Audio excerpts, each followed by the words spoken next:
Welcome to Bob Into Buildings. I'm Bob Harrison. In this 6-part series, I'll be visiting more buildings on the island that have a story to tell. The previous 2 series are still available on Manx Radio's website. Just look for Bob Into Buildings under podcasts.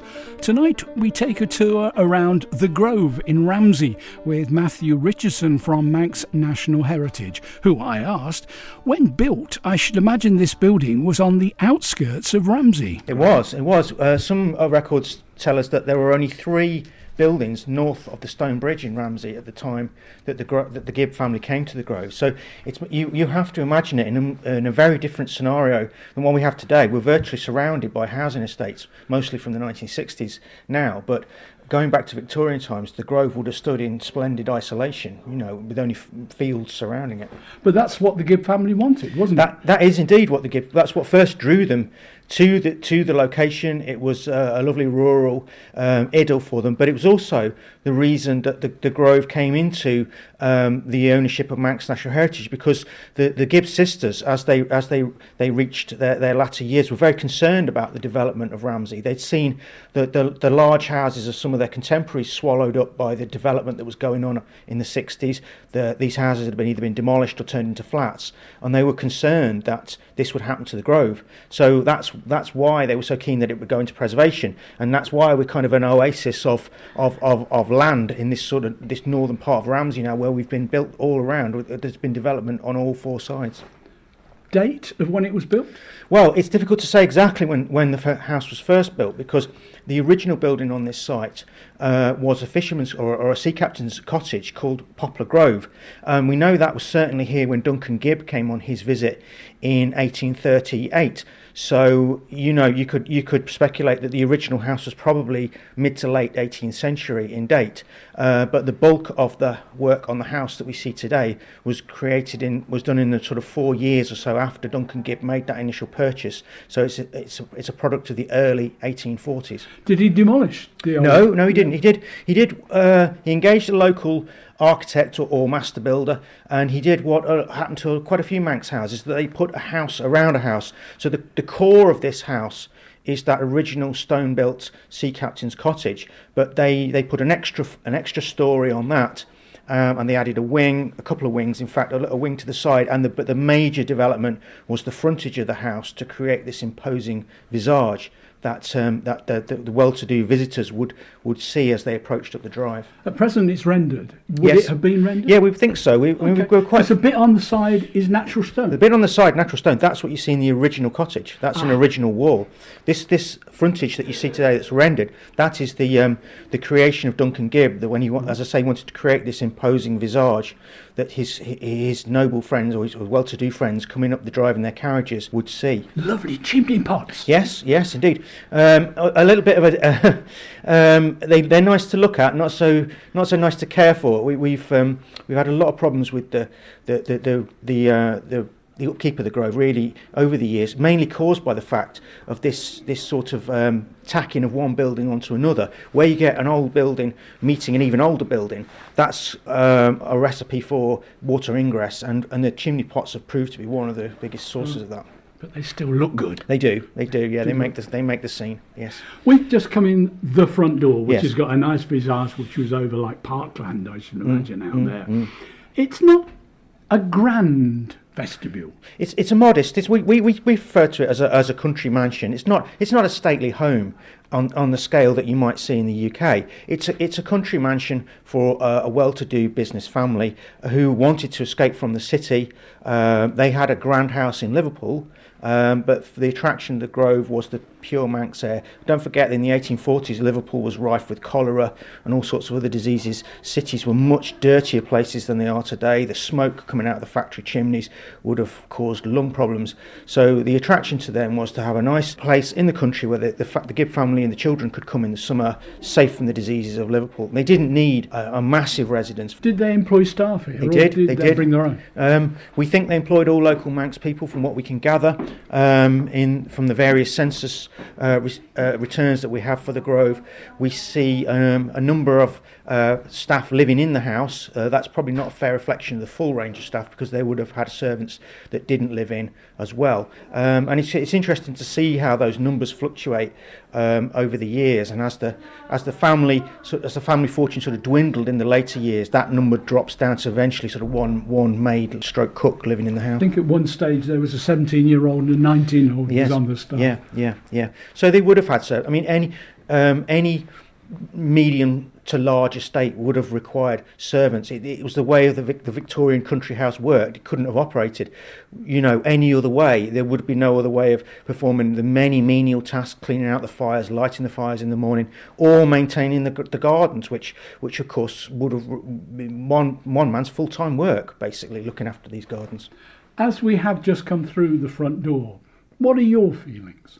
I've come to regard the Grove as kind of like an old friend. I've been the curator here since I first came to the Isle of Man in 2001. Of course, I knew absolutely nothing about the Grove at all. So it's been a long learning curve, and I've enjoyed finding out about the and following the history of the family, through their ups and downs. And I'm particularly interested in the lives of the Gibb sisters who left the house to Manx National Heritage. Reading up on their experiences as young women in the First World War, fascinating stuff. And even after all these years, I still find out new little snippets of information. Every year I'll perhaps find another little detail. So I've enjoyed the journey that I've been on, with the Grove, learning more about it. It's quite close history, isn't it? It's like history you can touch. It is. It's very personal, and I like the fact that we have such a strong family association with the Grove, and that we draw that out. When the house first opened, it followed the model perhaps that was common in the early 70s in the UK, that the Victorians did this, the Victorians did that. So it was kind of presented in a sort of generic way, as though it represented a particular style of living from that period that was found in many other places. We've tried, certainly since I've been curator here, to reintroduce the family and bring that personal level of detail back to the place. And I think that's a crucial element in it, because it's only when you study and understand the lives of the people that lived here that you start to get a feel for how and why the Grove is the way it is. I get the impression, reading and looking around this house, that Gibb himself wasn't a traditional Victorian man. He was born in the 18th century, so really he was more of a product as well of that sort of buccaneering spirit, that the sort of trading explosion that occurred in and around the Napoleonic Wars. He was, the opening up of the colonies and the trade with the colonies and the early years of the empire. He was a sort of product of that era, rather than maybe this more archetypal, stereotypical Victorian. What was his trade? He was a shipping owner. Okay. He had his own shipping company. He arrived in Liverpool at a time when it was booming. There was great prosperity. Liverpool was the great port that traded with the burgeoning British Empire, and he was able to cash in on that. He was, like many people at that time, he was a Scot who'd gone to Liverpool to make his fortune, as many of them did, and there was a fortune to be made. He's building ships at one stage, adding 2 a year to his fleet. That's a sign of somebody who's really, really prospering. And it didn't cost him anything to come here then? He came here with a professional interest because the Point of Ayre lighthouse had just been opened, which was something that ship owners and ship captains have been asking for a long time. So it was a real boon to navigation. And he came for the professional interest in this and went to have a look at this lighthouse. And it was, so the story goes, on the way back in his carriage that he passed this little cottage. And the very funny story that the Gibb sisters have passed down to us in their recordings was that he wanted to see how the Aborigines lived. That's the very word. That's their words. He wanted to know how a Manx Aborigine lived. So he called into this cottage, which was for sale, and on the spur of the moment decided to buy it. We've come in the vestibule, as we said. We've turned left, and we're in the dining room. We're in the dining room. Yes. We're very fortunate that when we acquired the Grove, all of the original furniture, paintings, curtains, software, everything was here. So all we've had to do really is filter it a little bit to recreate the scene as it might have appeared, 1860 or maybe a little bit later. Everything that you see in the Grove is original. To put it in a nice way, the Gibb sisters were hoarders, real hoarders. They never threw anything away, which was to our benefit, because when we acquired the house and all its contents, we had this treasure trove of material, but we had to filter it because they were literally living in one room. They'd filled the upstairs, they'd filled this room, they'd retreated to the drawing room, which was the last sort of room they hadn't filled. So the job of my predecessors in the 1970s was to put into storage the excess items that we couldn't display and present it present the rooms in a way that represented them as they would have appeared in their heyday.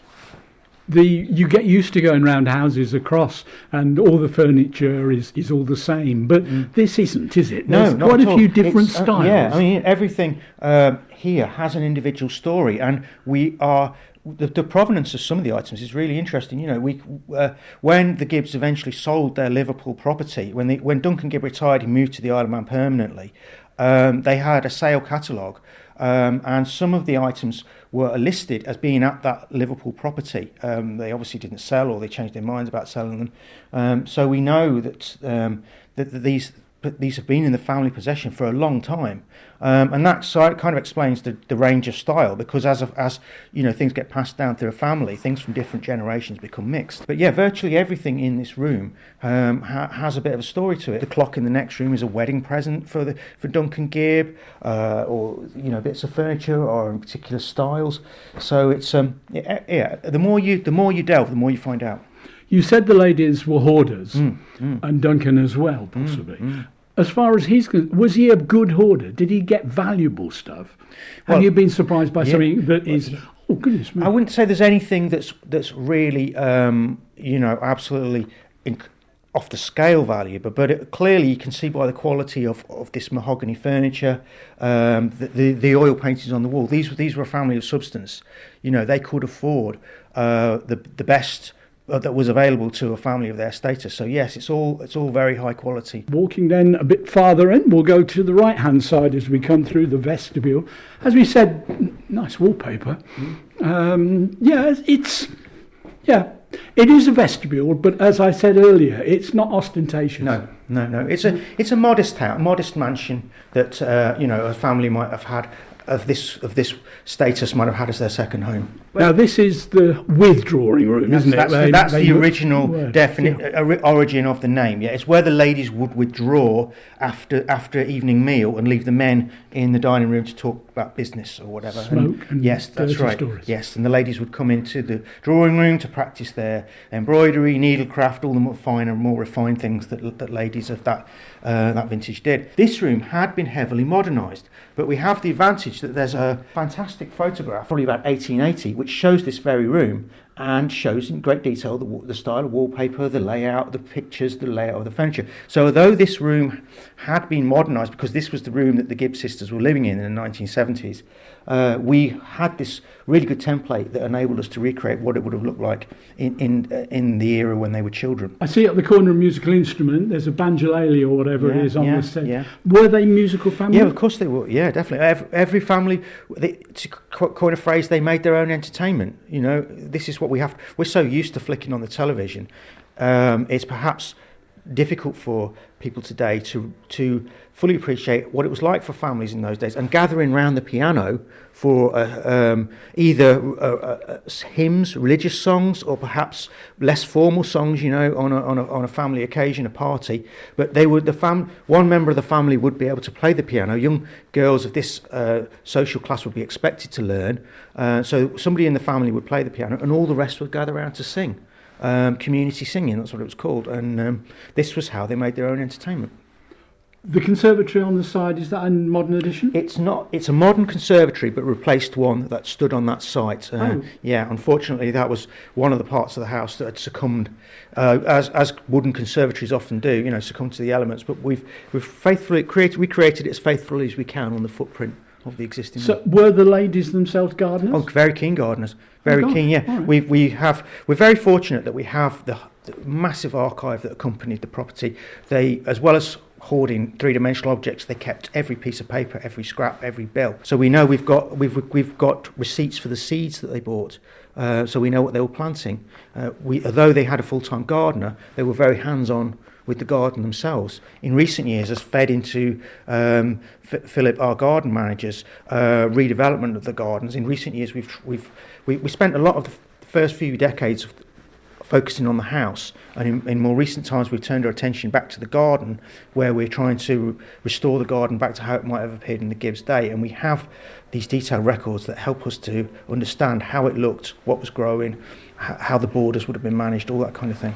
Having stepped through into the kitchen, this is a little bit darker, isn't it? Yes, a little. You get a great deal of contrast between the family rooms, lavishly decorated, lovely furniture. Here we're back in the back room. It's a very much an upstairs, downstairs story.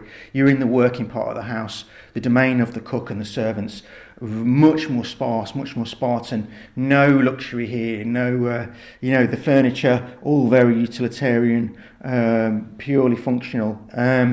It's a real contrast between the two sides of the house. A wonderful range. Yes, of course. This would be kept going day and night, summer and winter. It wasn't just for cooking; it was for providing hot water for the family. There would be no running hot water in those days. Any hot water that the family required for bathing, for washing, would be provided from the range in the kitchen. So it would be one of the servants' job first thing in the morning to get that hot water on the range ready, so that when the ladies of the house awoke, they'd have nice warm water for their bath or their wash. It's a very busy kitchen, isn't it? Yeah, it would be, yes. Of course, outside here we've got the scullery. So with no labour-saving gadgets, none of your dishwashers, washing machines, any of that, everything that had to be done, cleaning plates, cleaning clothes. There's a drying rack over there where clothes would be hung up in front of the range to dry. Another drying rack here, again for the same purpose. In your imagination, can you imagine this as a working kitchen? Indeed, yes. I can imagine the cook, sort of telling the young servant girls. And of course behind us we've got the bells. And I can imagine the bells from a bell ringing, and the lady, you've got upstairs, you go see what's required, a cup of tea or whatever, back down here to fetch it, back up the stairs again. The economics were so different in Victoria. Labour was cheap. Unskilled labour was so cheap that a family like this could afford to run a house with a cook, 2 servants, a gardener, some extra staff coming in. As the economy changed, as we go through the 20th century, wages rose, it became very difficult to run a house like this. And this is something that the Gibbs actually acknowledge in their tape recordings. It became harder and harder to run as the number of servants dwindled.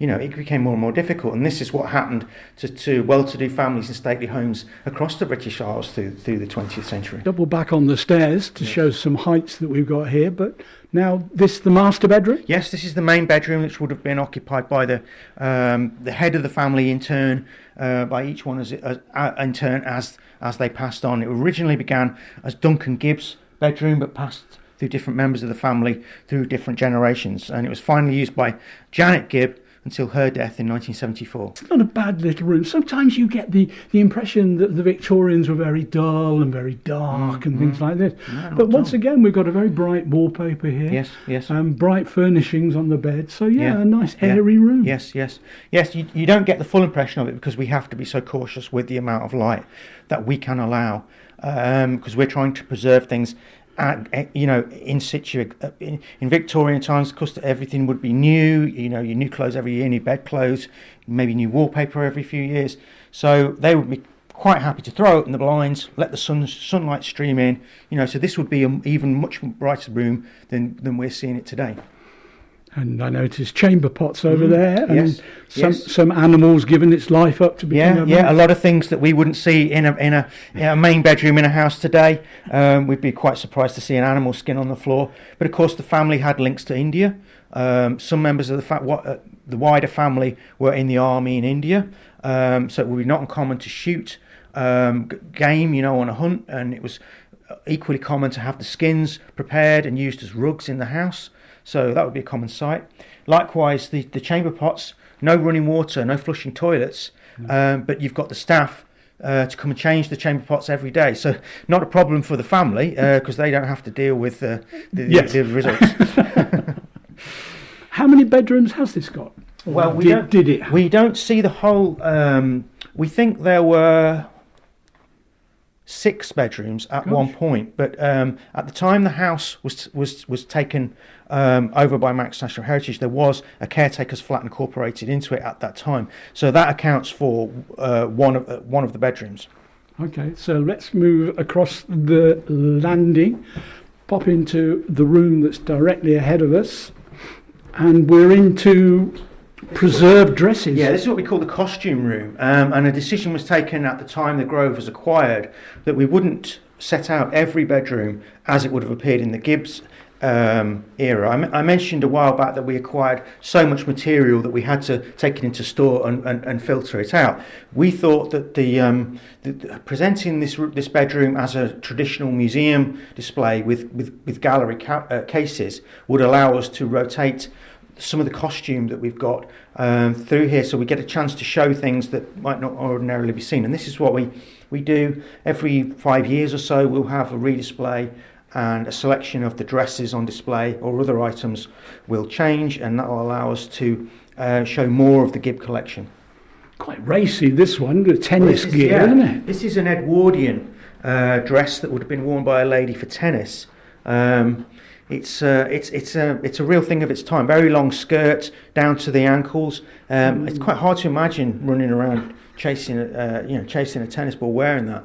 But the Gibbs did all of this material is from the Gibb collection. The tennis racket, the tennis shoes, the tennis outfit. They were in their young days very sociable young ladies. They picnicked. They played tennis with the other well-to-do children of the other well-to-do families in the north of Ramsey. So this is another facet of their life as a young, well-to-do woman growing up on the Isle of Man. But alongside it, we've got a typical Victorian garb. Yeah, a mourning dress. The Victorians were very big on mourning. After Prince Albert died, Queen Victoria went into mourning for about 20 or 30 years. She wore nothing but black.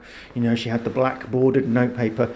So mourning became very fashionable in Victorian times, and it was quite common for a widow to wear black for many, many years, probably the rest of her life after her husband had died if she didn't remarry. And of course, with life expectancy so short in those days, it was quite common for a woman to be a widow, especially if her husband worked in a manual job, that a miner, for example, he could quite well die prematurely. So it was not uncommon to see middle-aged women wearing black. To be truthful, the dress alongside of it, that's quite a trim little waist. Yes, again, that's an early Victorian fashion, the fashion for the narrow waist, and they would have these whalebone corsets that they would tighten, they would pull them in so much that they actually damaged the ribs, and young women collapsed with the vapours, which was shortness of breath because the corsets were so tight that they couldn't breathe.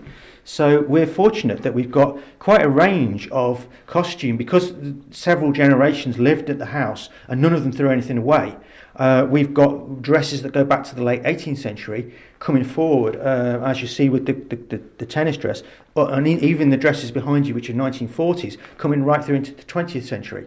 So there's a 100 and some odd years range of costume and fashion that we've got here. So it's a rich scene to draw on. Must be a joy to be the curator of a place like this, especially with a family who threw nothing away. Yeah, as I say, it's been an interesting journey for me over the almost 20 years that I've been associated with the Grove, and I still get enjoyment from finding things I didn't know, piecing things together, and we're always trying as well to develop the Grove. Although it's slightly different from most museums where you want to regularly be refreshing things to keep it interesting. With the Grove, we're trying to preserve it in aspect in a way. So our options are limited, but there are still ways that we can change things around, refresh things a little bit. And a couple of years ago, we decided to redisplay one of the bedrooms, which we thought had been a servant's bedroom.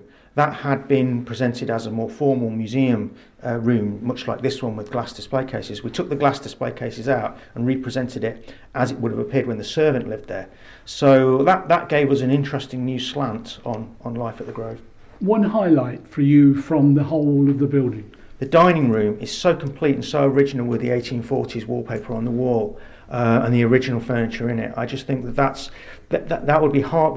You'd be hard pushed to find a home of this size anywhere else in the British Isles that had so much original material. On Bob Into Buildings tonight, I've been talking to Matthew Richardson from the M&H about the Grove in Ramsey. You can listen again to tonight's programme and programmes from the first 2 series as podcasts at magsradio.com. I'll be back next week at the same time for another featured building in this 3rd series of Bob Into Buildings. I'm Bob Harrison. Good evening.